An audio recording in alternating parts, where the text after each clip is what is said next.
Hello there! Here's a fun and unconventional build. It has low cooldowns, high damage, and endless skeletons. Welcome to the Necroweaver build. Let's begin. For the spells, we're gonna go with the Veil of Chaos. It works like any other veil in the game. You dash towards an input direction and you elude nearby enemies for 2.2 seconds. Your next primary attack will heal you for 5% of your maximum health, will inflict ignite, and will allow you to recast the ability to dash once more. This is the reason I've chosen this veil. Your illusion will explode, it will deal 50% magic damage to nearby enemies, and it will also inflict ignite when the effect ends. This is the best veil in the game. Ignite ignites your enemies with chaos flames, dealing 50% magic damage over 5 seconds. It triggers an explosion that deals 50% magic damage when a target affected by ignite perishes. About the second spell, we're gonna go to the Storm School. We're gonna use the overpowered Lightning Tendrils. You launch 6 lightning bolts in a sequence that deals 40% magic damage each and inflicts static. Static, on the other hand, electrifies your enemies for 5 seconds, causing physical damage dealt to them to trigger a shock, dealing 10% magic damage. It triggers a chain lightning effect, traveling towards the nearest enemy, dealing 50% magic damage, inflicting static and bouncing up to 2 times when a target affected by static perishes. About the third spell, here is where the fun begins. We're gonna go with the Corrupted Skull. You launch a projectile that deals 80% magic damage, summons a skeleton, and inflicts Condemn. The attack deals 40% bonus damage to enemies below 30% health. We're gonna increase the skeleton number with the jewels later. Condemn, on the other hand, condemns your enemies, increasing all damage dealt to them by 50% for 5 seconds. You summon an Unholy warrior, basically a skeleton, to fight by your side whenever a condemned target perishes. About the ultimate, it's also from the Unholy school. It's the volatile arachnid one. You summon a giant spider that chases down your enemy and explodes when nearby, dealing 250% magic damage, inflicting Condemn, and spawning 3 spiderlings. The spiderlings will also explode,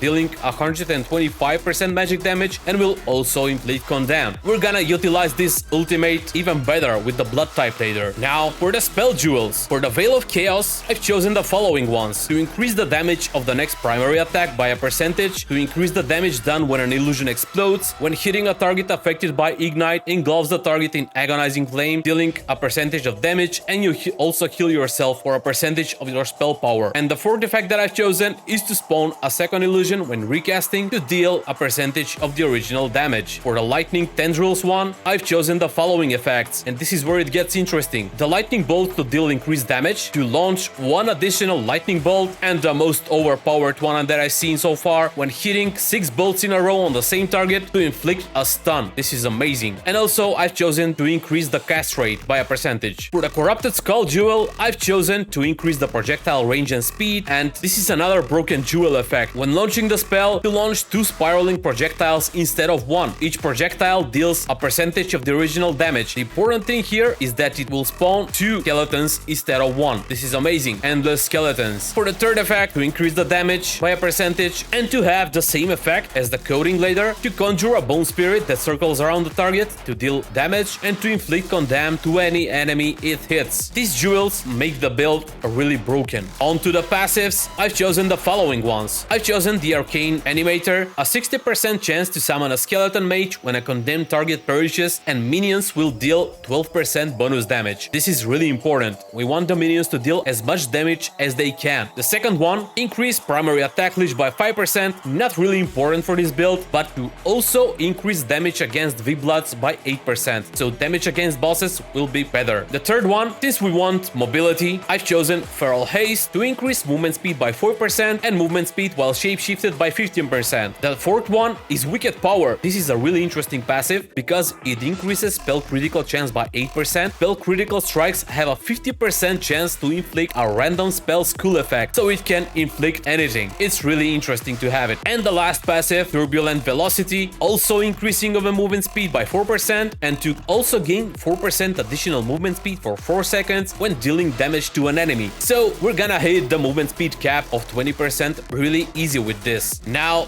the weapon. I've chosen the daggers. Besides inflicting ignite, static, condemn, we're also gonna be inflicting weaken on enemies in this build with the weapons, if you have the legendary ones, of course. So the ability modification that the legendary daggers have is for Rain of Daggers to inflict weaken and to deal 3% bonus damage for each stack of Phantasm. And we're gonna apply Phantasm with release daggers. It has a 33% chance to gain 1 stack of Phantasm for each returning dagger. This is really great. About the attributes, I've chosen to have more spell life leech, bonus spell power, and also increased bonus movement speed to reach the cap. So this is how the effects look.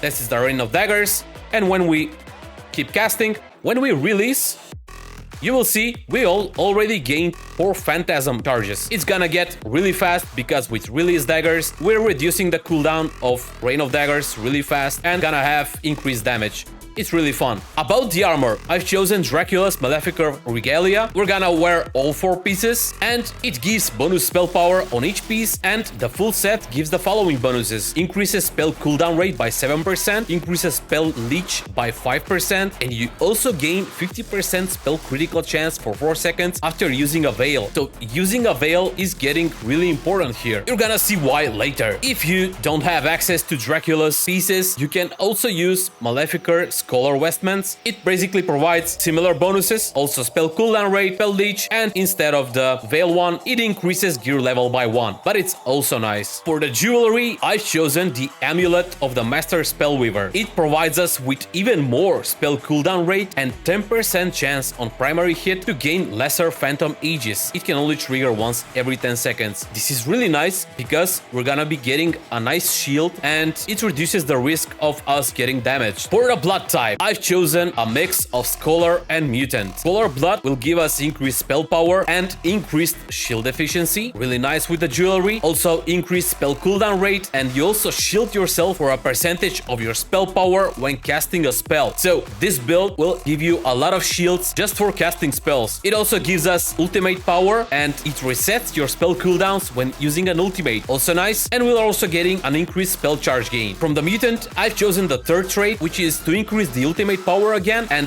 the important thing here is that it also increases minion damage by 12%. Mutant Blood also gives us 7% increased veil cooldown rate, and landing a veil attack will reduce the ultimate cooldown by 7 seconds. So we're gonna have a lot of ultimates in a fight if we're hitting our veils. For the consumables, as I'm mentioning in every video, use Blood Rose Potion. Always have it in your bars. It's a lifesaver. It will recover your maximum health by 55% over 10 seconds. Also, you should use the Potion of Rage. It increases physical power by 5 for 60 minutes and it persists through death. And the Witch Potion, which increases spell power by 5 for 60 minutes. It also persists through death. For the Elixir, I've chosen the Elixir of the Twisted to compensate for the other effects because we also want spell critical chance and spell critical power, and this Elixir will increase it by 8% each for 60 minutes. The effect also persists through death and you can only have 1 Elixir active at a time. So I've chosen this one to basically give ourselves a boost of spell crits. For the weapon coating, I mentioned it before, we're gonna use the Unholy coating. The coating's effect is your next primary attack will deal 40% bonus magic damage, it will inflict Condemn, and it will conjure a bone spirit, just like the jewel one, that circles around the target, dealing 50% damage and inflicting Condemn to any enemy it hits. This effect recharges every 12 seconds and it lasts for 60 minutes. It's really, really nice. Now for the combos, there isn't really much to it,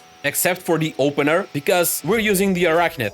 Basically, your opener could look like this. You could open with an Arachnid, and you can start casting your spells. You see, the minions are already there. And we're casting the Tendrils, we're casting daggers, and we're hitting with the daggers all the time. As you see, we're gaining shields all the time when we're casting the spells. So, we're casting this, we have really low cooldowns, and to reduce the cooldown of our ultimate, we just dash and we hit the enemy. We can also recast, but that won't work. And we're gonna use Corrupted Skull all the time, just keep hitting a lot of skeletons, use Rain of Daggers to use Release Daggers to basically, yeah, we got the shield, to basically get reduced cooldowns and gain Phantasm charges.